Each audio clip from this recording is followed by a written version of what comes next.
ವರ್ಷದವರೆಗೂ ಏನನ್ನು ಪಾಲಿಸಿದೆ? ಹೆಚ್ಚು ದುಡಿಯಬೇಕು, ಕಡಿಮೆ ತಿನ್ನಬೇಕು. ಏನು ಮಾಡಬೇಕು? ಹೆಚ್ಚು ಶ್ರಮ ವಹಿಸಬೇಕು, ದುಡಿಯೋದು ಹೆಚ್ಚಾಗಬೇಕು, ತಿನ್ನೋದು ಕಡಿಮೆಯಾಗಬೇಕು. ಕಡಿಮೆ ತಿಂದಷ್ಟು ಆರೋಗ್ಯದಾಯಕ.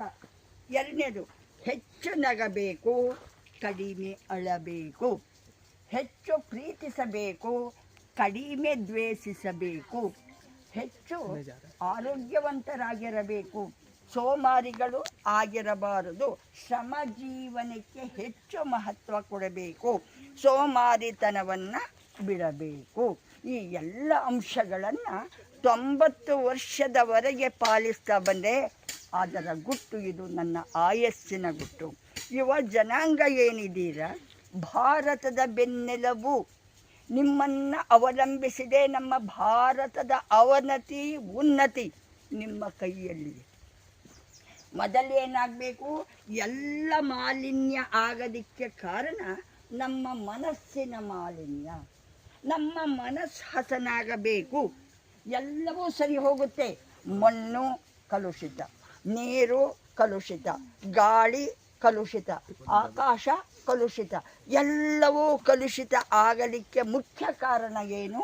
ನಮ್ಮ ಮನಸ್ಸು ಕಲುಷಿತ ಆಗಿದೆ, ಕಶ್ಮಲಗಳಿಂದ ಕೂಡಿದೆ.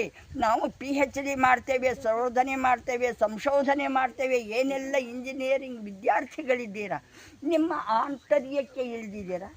ನಿಮ್ಮ ಮನಸ್ಸಿನಲ್ಲಿ ಇರ್ತಕ್ಕಂಥ ಕಸ, ಕಡ್ಡಿ, ಕುಂದು ಕೊರತೆ, ದೋಷ, ದೌರ್ಬಲ್ಯಗಳೇನಿದೆ ಎಲ್ಲವನ್ನು ಮೆಟ್ಟಿ ನಿಂತಿದ್ದೀರಾ? ಅದು ಮಾಡಬೇಕು. ಏನನ್ನು ಮಾಡಬೇಕು? ಮನಸ್ಸಿನ ಸಂಶೋಧನೆ. ನಾನು ಹೇಗಿದ್ದೇನೆ, ನನ್ನ ಮನಸ್ಸು ಹೇಗಿದೆ? ಮಂದಿರದಲ್ಲಿ ಅಲ್ಲ ದೇವರಿರೋದು, ಎಲ್ಲರ ಮನಸ್ಸಿನಲ್ಲಿ, ಸಕಲ ಜೀವರಾಶಿಗಳಲ್ಲಿ ದೇವರಿದ್ದಾನೆ. ನಮ್ಮ ಮನಸ್ಸಿನಲ್ಲಿ ದೇವರಿದ್ದಾನೆ. ನೀವು ಪ್ರತಿಯೊಬ್ಬರೂ ದೇವರಾಗಬೇಕು. ಇದು ನನ್ನ ವಿನಂತಿ, ಸವಿನಯ ಪ್ರಾರ್ಥನೆ. ನೀವೇನಾಗಬೇಕು? ದೇವರು. ಯಾರನ್ನ ದೇವರು ಅಂತ ಹೇಳ್ತೇವೆ ನಾವು? ಯಾರು ಬೇಡೋದಿಲ್ವೋ, ಯಾರು ನೀಡ್ತಾರೋ, ಕೊಡುಗೈಯಾಗಿ ದಾನ ಮಾಡ್ತಾರೋ, ದೇವರು ಏನನ್ನಾದರೂ ಬೇಡಿದಾರ ಇದುವರೆಗೆ?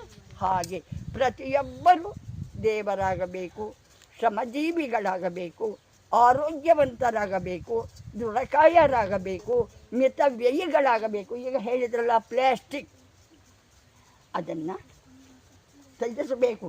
ಏನನ್ನು ಬಳಸಬೇಕು? ಬಟ್ಟೆ ಬ್ಯಾಗುಗಳನ್ನು ಬಳಸಿ. ಪರಿಹಾರ ನಿಮ್ಮಲ್ಲಿಯೇ ಇದೆ. ಸಮಸ್ಯೆ ಸವಾಲುಗಳನ್ನು ದಿಟ್ಟತನದಿಂದ ಎದುರಿಸಿ ನೀವು ಜಗಜ್ಜಟ್ಟಿಗಳಾಗಬೇಕು. ಧನ್ಯವಾದಗಳು. ಕೆಲಸ ಮಾಡೋಣ.